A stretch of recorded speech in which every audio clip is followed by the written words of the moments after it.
The story starts with a couple sitting on a hill having a nice and quiet date when all of a sudden they spot something in the sky. The woman questions what the object is as her boyfriend notices the UFO. They're thrown back by the force of the spaceship as it causes them to tumble down a hill onto the street.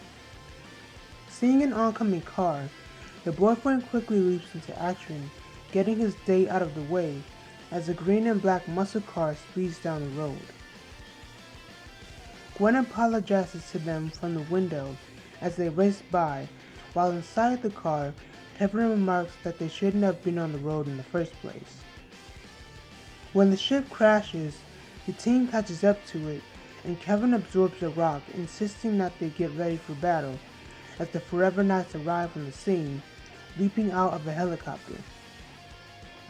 During the battle, as Ben turns into Humongousaur, one of the Forever Knights chops Kevin's arms off. Gwen hurries to his rescue, shooting the Knight away with the beam before shooting both herself and Kevin. They're suddenly met with more trouble as another Knight attacks the shield with a particle accelerator beam. Ben turns into Big Chill and handles the Knights while Gwen heals Kevin before checking out the crash site. After Kevin's healed, he and Gwen take on more Forever Knights, when suddenly, the ship Ben went to investigate explodes. More Knights surround the two and Gwen creates on their shield, but the Knights overwhelm her and the two are shot off a cliff into the water below. Waking up, Ben finds himself in the same place as he was unharmed, but the world seems quite off. He sees the Bobcat running towards him, and just as he's about to change, he realizes the Omnitrix is out of power. He braces himself, but that's when the animal simply phases through his body as if he were never there to begin with. The alien from the ship walks up to him, asking just what he did to them, but Ben is confused, unsure of what exactly happened. The alien introduces themselves as Aztak, while pulling out a blaster and pulling the trigger, although nothing happens. It should have rendered you unconscious, Aztak stated. Ben turns into Brainstorm, calculates the situation before incapacitating Aztak with just one move. Brainstorm then beginning to wonder about his current situation and where they are. They can't be touched by other living creatures, but they're tangible enough that they can touch things and stand on the ground.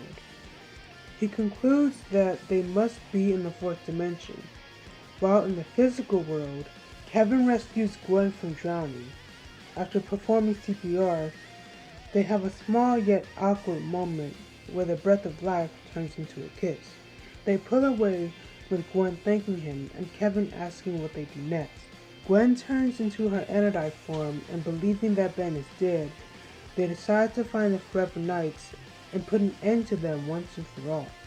Brainstorm explains that when Big Chill was phasing through the ship, while it exploded, the result caused them to be thrown within this dimension, where everything that moved was 4 seconds ahead of them, but everything that stood still, such as the ground or other objects like it, they can touch. The Omnitrix times out early again, with Aztak stating he's never heard of the Omnitrix or Ben. Ben then goes over his origin story from the day he found the watch to today. When asked about where he came from, Aztak says that there's not much to it.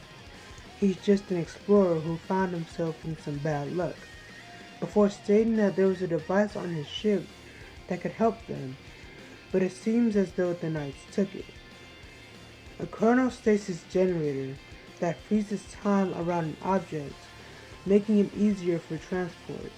As Aztak flies Ben in search of the Forever Knights, Ben starts asking questions about why the alien had a device like that in the first place, and gets even more questionable when Aztak refers to Ben by his full name, after he told him he didn't know anything about him.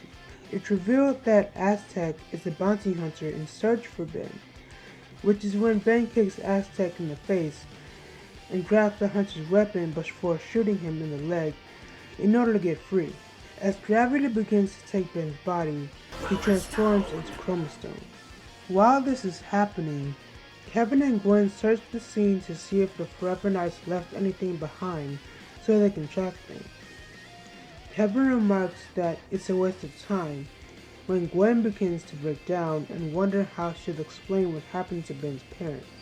Kevin tells her that they'll get those who were responsible, but Gwen replies telling him that it wouldn't change anything as there'll always be some bad guys to fight. She calms down as Kevin apologizes, thinking that if it was him that went in the ship and not Ben, maybe it would be worth it. That's when Gwen finds something that belonged to the Knight's helicopter. She begins to track the object while Chromostone falls in the middle of town square. While the civilians begin to freak out and panic over the physical objects flying around and the explosions that seem to come out of nowhere, little do they know, Chromostone and Aztak are fighting, but of course they can't see them. Chromostone begins to taunt Aztak before the alien made Ben look back at all the collateral damage he'd been doing during their fight. Ben, now transformed into his normal form, looked over at the scene, seeing how much destruction and pain he'd been causing, as Aztak tells Ben that the world would be safer without him playing the hero. Ben suddenly notices Kevin and Gwen arriving on the scene, and is thrown back at Gwen as she doesn't care about the innocent people or all the destruction. Her mind is only set on the Forever Knights and getting revenge. We begin the second volume where we left off, with Aztak explaining to Ben that everything, all the destruction, Gwen's grief, and the situation that they're in now, being stuck in the fourth dimension, it's all Ben's fault, while the hero looks over at all the collateral damage. We get Aztak's backstory, and he explains on his way to Earth, he was met by a hybrid ship, who then proceeded to shoot him down on his way to the planet, causing him to crash land. The bounty hunter then tries to explain once more that the planet would be better off without Ben, and even try to reason with him, in which Ben continues to ignore him, turn into Jet Ray and fly off to search for the chronostasis generator. But in doing so, because of Jet Ray's speed, he ends up unknowingly leaving a small path of destruction in the real world due to him flying at the speed of sound. Meanwhile, Kevin and Gwen, still looking for the Forever Knights, find themselves in an abandoned amusement park. Kevin tries to joke around and make fun of the situation, but Gwen isn't really having any of it, solely focused on the Knights. Kevin wonders if the ride still works, causing the two to be knocked inside the Tunnel of Love, ride and sent down to the Dark Tunnel, being met with animatronics and also the Forever Knights. While they're fighting, the king of this faction of knights is in possession of the chronostasis generator, trying to figure out just what the device does when he gets word that Gwen and Kevin are in the area, and decides to lead them into a trap to test their new toy. By tampering with the device, the Duke unknowingly activates a failsafe which causes a charge to build up. The signal is sent to Aztak, who informs Ben in the middle of their fight that if the device were to explode, it would destroy all life within 4 miles. Aztak and Ben track down the signal and find Kevin and Gwen battling the king. Aztak notices that the king is leading the two towards the chronostasis generator, and Ben leaps into action in order to help his friends, but time's out.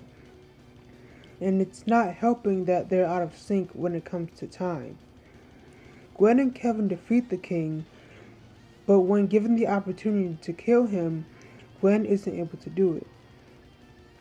Ben turns into Echo Echo and uses his sonic scream to triangulate the blast back at the generator, causing the device to become disabled.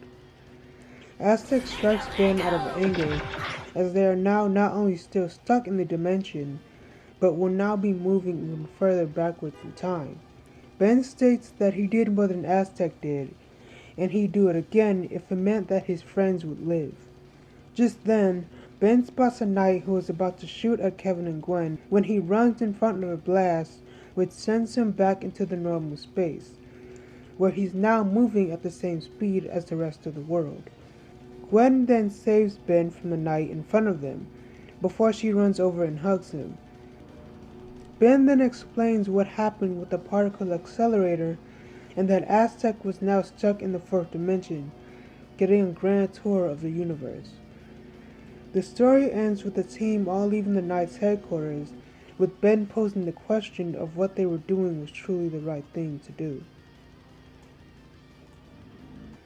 So I really enjoyed this story, and it seemed as though, to me at least, it ended in a way to maybe continue on to other stories, especially with the moments where Aztec would try to explain to Ben that as much power as he has and as much saving as he believed he was doing, because of the Omnitrix and how he was so irresponsible with it at sometimes, he was still doing the same amount of damage as he was saving people.